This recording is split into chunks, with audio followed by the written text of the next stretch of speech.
Hello everyone. आज हम special and supplemental proceedings देखेंगे सीपीसी में, जो कि है from section 89 to 95। Special proceedings 89 से 93 तक है and 94 and 95 is a supplemental proceedings. Right, what is 89? 89 is a special proceedings जिसकी हेडिंग है आर्बिट्रेशन। 89 एक बहुत ही इंपॉर्टेंट सेक्शन है सीपीसी का, जो ये बताता है कि अगर कोई डिस्प्यूट आता है तो उसे सेटलमेंट के थ्रू सॉल्व आउट किया जा सकता है आउटसाइड द कोर्ट। तो सेक्शन 89 1999 की अमेंडमेंट से आया था, जो कि 2002 में इन्फोर्स हुआ था। और ये हमने हमारी फर्स्ट वीडियो में जो अमेंडमेंट की वीडियो है वहाँ ये देखा था कि सेक्शन 89 99 से आया और 2002 में इन्फोर्स हुआ। और इसके रिगार्ड में, अमेंडमेंट के रिगार्ड में केस भी हमने देखा था सलीम बार एसोसिएशन का। लेकिन उसके बाद में एक केस और आया जो कि सिर्फ सेक्शन 89 पर बेस्ड है, वो हम इसी वीडियो में आगे देखेंगे।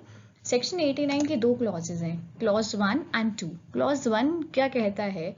क्लॉज 1 कहता है कि where it appears to the court that there exist elements of a settlement which may be acceptable to the parties, the court shall formulate the terms of settlement and give them to the parties for their observations, and after receiving the observations of the parties, the court may reformulate the term of possible settlement and refer the same for following.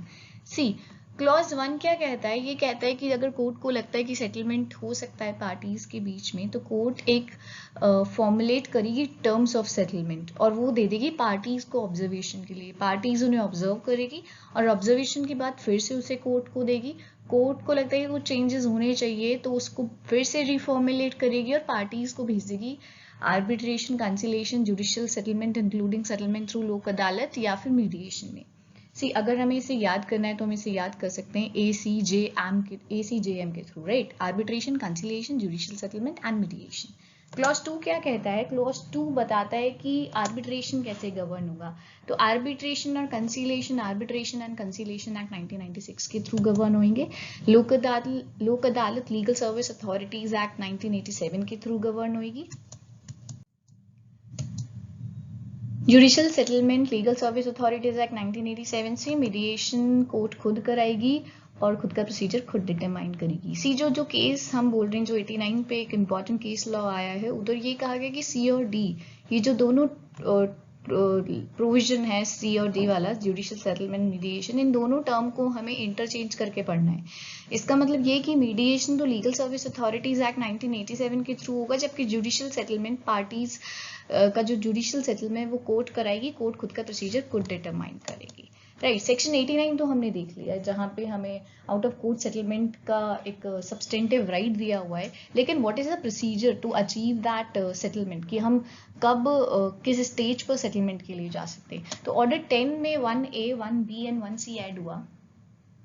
Order 10 है examination of parties by the court. जब parties court के सामने appear होती हैं और अपने अपने point रखती है और कोर्ट उन्हें रिकॉर्ड करती है, उसे रिकॉर्ड करने के बाद अगर कोर्ट को लगता है कि पार्टीज को सेटलमेंट के थ्रू उनके डिस्प्यूट को सॉल्व आउट किया जा सकता है, तो कोर्ट एक डेट फिक्स करेगी और पार्टीज को उस डेट पे उस फोरम और अथॉरिटी के सामने अपेयर होने को बोल देगी, ठीक है? जब पार्टीज उस डेट को 1B के अकॉर्डिंग वहाँ अपेयर हो जाएगी। लेकिन अगर वहाँ उनका डिस्प्यूट है वो सॉल्व आउट नहीं हो पाता है, तो फिर से पार्टीज कोर्ट के सामने अपेयर हो सकती है और जो जैसे सिविल सूट चलता है उस अकॉर्डिंगली अपने मैटर को सॉल्व आउट कर सकती है। तो 1A 1B और 1C ऐड हुए थे, जो कि हम सेक्शन 89 के साथ में पढ़ेंगे, ठीक है? अब जो केस आया था वो था Afcons infrastructure limited versus Cherian Varkey construction company private limited 2010 8 SCC 24। सी, अमेंडमेंट की अगर चैलेंज, अमेंडमेंट को जो चैलेंज किया था 2002 के अमेंडमेंट को, वो उससे रिलेटेड केस था सलीम बार एसोसिएशन का। सलीम बार एसोसिएशन में 89 पर इतने गौर से चर्चा नहीं हुई थी, लेकिन 2010 में कोर्ट ने सिर्फ सेक्शन 89 पर ये चर्चा की और कोर्ट ने कहा कि पैरा 9 में कोर्ट ने क्या कहा, ये हम देखते हैं।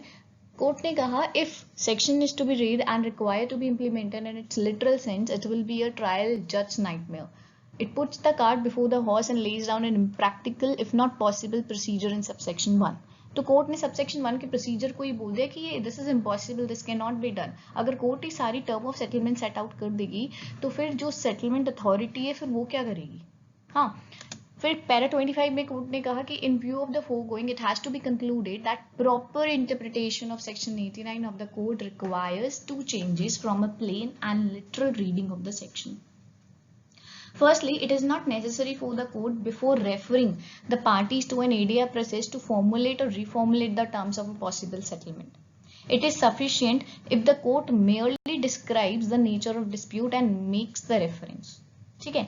दूसरी बात, the definition of judicial settlement and mediation in clause C and D of section 89 clause 2 shall have to be interchanged to correct the draftsman error. Clause C and D of section 89 of the code will read as under when the two terms are interchanged. तो इस judgement के बाद आज से हम इसे mediation तो legal service authorities act के थ्रू होगा, जुडिशियल सेटलमेंट कोर्ट खुद कराएगी, खुद का प्रोसीजर खुद डिटरमाइन करेगी। ठीक है। सेक्शन 90 हम यहाँ नहीं पढ़ेंगे, सेक्शन 90 को हम उसके ऑर्डर के साथ एक सेपरेट वीडियो में देखेंगे, क्योंकि कंसेंट डिक्री का अपना एक ऑर्डर भी है, तो हम उसको डिटेल में अलग वीडियो में देखेंगे। इसके अलावा सेक्शन 91, 92 एंड 93 ये पब्लिक न्यूइसेंस एंड रॉन्गफुल एक्ट्स की बात करता है। सिविल सूट बेसिकली एक प्राइवेट डिस्प्यूट होता है पार्टीज का, लेकिन यही एक प्रोविजन है जहाँ दे रखा है कि अगर पब्लिक न्यूइसेंस होता है तो कैसे सिविल दावा किया जा सकता है और कैसे रिलीफ क्लेम किया जा सकता है, राइट। सो 91 पब्लिक न्यूइसेंस की बात करता है और कहता है कि ये क्यों इम्पॉर्टेंट है, वाई 91, 92 इज इम्पॉर्टेंट, क्योंकि sometimes it is being asked in objective paper कि भाई कौन है जो कि पब्लिक न्यूइसेंस में सूट फाइल कर सकता है, क्योंकि ये प्राइवेट नेचर का डिस्प्यूट तो है नहीं, तो फिर किस पार्टीज को किन्हें पावर दी गई है ऐसे सूट इंस्टीट्यूट करने की। तो जब भी पब्लिक न्यूइसेंस का मैटर होता है तो एक सूट होता है डिक्लेरेशन एंड इंजंक्शन का, वो इंस्टीट्यूट किया जा सकता है, और कोई अदर रिलीफ अगर आप क्लेम करना चाहते हैं वो भी आप क्लेम कर सकते हैं। तो ये दो पार्टीज को पावर दी गई है, पहला एडवोकेट जनरल को दी गई है, दूसरी बात दो या दो से ज्यादा लोगों को दी गई है, लेकिन with the leave of the court. चाहे उन दो लोगों को या उन जो भी सूट फाइल कर रहे हैं उन लोगों को कोई पर्सनल लॉस नहीं हुआ हो, फिर भी वो with the permission of court public nuisance का दावा ला सकते हैं। सेम बात पब्लिक चैरिटीज के केस में बोली गई है। अगर there is a breach of any express और कंस्ट्रक्टिव ट्रस्ट जो कि पब्लिक पर्पस के लिए क्रिएट किया गया था, तो ये दो लोग को पावर दी गई, एडवोकेट जनरल को, दो या दो से ज्यादा लोग को with the leave of the court वो सूट फाइल कर सकते हैं, राइट।